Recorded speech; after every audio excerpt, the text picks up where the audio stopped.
Hi everybody and welcome to Sociology. In this presentation I'm just going to give you a little bit of information about what sociology is, what you would be studying throughout the 2 years if you did choose it at A level, and a little bit about kind of the assessment structure and what you could use it for in the future. So in terms of the course content, it is split into 3 different papers. It is entirely an exam-based qualification, so there's no coursework within it. Here you can see the content of the 3 papers. So in paper 1, the first thing that you'll be studying is the education topic. So within this, you'll be having a look at different groups within society. So such as different social classes, different ethnic groups, gender differences, and you'll be looking at actually how this affects their achievement. So which groups perform better than others and potential reasons why that could be. You'll also be having a look at the role of the education system and actually what the purpose is, bringing in different sociological perspectives, so such as looking at feminist views on the education system, functionalist views, Marxist views, for example. You'll also be having a look at theory and methods. So within this you'll be learning about actually how sociologists conduct their research. So through the use of interviews, through the use of observations, experiments, and those sort of things. So you'll be actually starting to do some research yourselves as well. So there is a little bit of practical element to the course, and then we link it back to education within the methods and context. So you actually start to have a look at how do sociologists use that particular method, for instance questionnaires, to investigate an issue within education such as pupil absence, for example. In paper 2 you would then be having a look at culture and identity. So in this case we have a look at how people form their identity through socialisation, but also kind of again the different factors, the different characteristics that will affect your identity as you are a member of society. So things like disability, and how the media and different agents of socialisation would play a role in forming your identity, looking at things like gender, age, looking at things at kind of how you would spend your leisure time in these different groups. So it's about kind of the holistic person and how they would actually form their identity and how they would behave as a member of society within those different groups.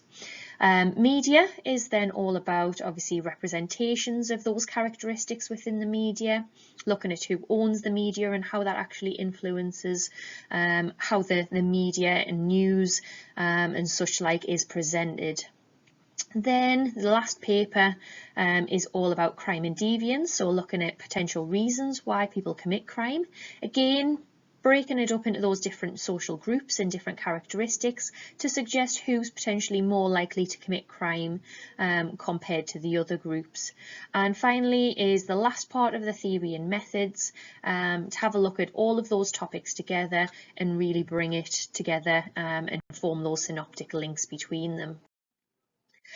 As I mentioned, the exam is all written and there's no coursework, so you've got 3 exams. They're 2 hours each, they're equally weighted, and they're very much a mixture of kind of smaller 4-6 mark answer questions and some longer 10 mark and 30 mark essay questions are in there as well. So it is quite essay based, so those are kind of the skills that you will be using within those exams, and you need to be able to form kind of good strong essays including introductions, structured paragraphs, and finishing with a conclusion. So because of this, we do ask for a GCSE English grade 5 because it will require those extended writing skills. You will have to be able to form your essays within it in order to get those higher grades. When you're looking at kind of career paths that could be involved in sociology, so there's things like social work and care and professions, because it's all about kind of looking at people, looking at how they work and how they interact. Could be within crime and the probation service, particularly because we do that crime and deviance unit. Anything that's kind of working with people in a supportive manner, working with people and looking at kind of the different groups within society.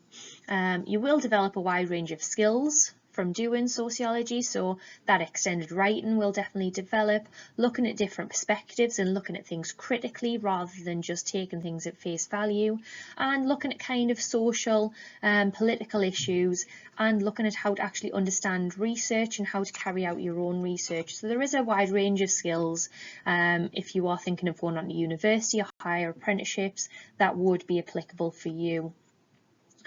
So our successful students within sociology are those that work really hard throughout their full time. It does require some independent work for sociology because there are a large number of studies, large number of theories and perspectives that you have to be able to understand and apply throughout the whole course. So you do require that, and obviously we need that extra independent reading as well surrounding the subject. So it very much does require an understanding of society, being up to date with kind of local issues, being up to date with issues in the political system at the moment, and also the different perspectives that we may look at. So hopefully that's given you a bit of information about what sociology is. Please do have a little look at the leaflet as well, which tells you a little bit more about the course content. And if you do have any questions, please don't hesitate to give me an email and I'll get back to you as soon as I can.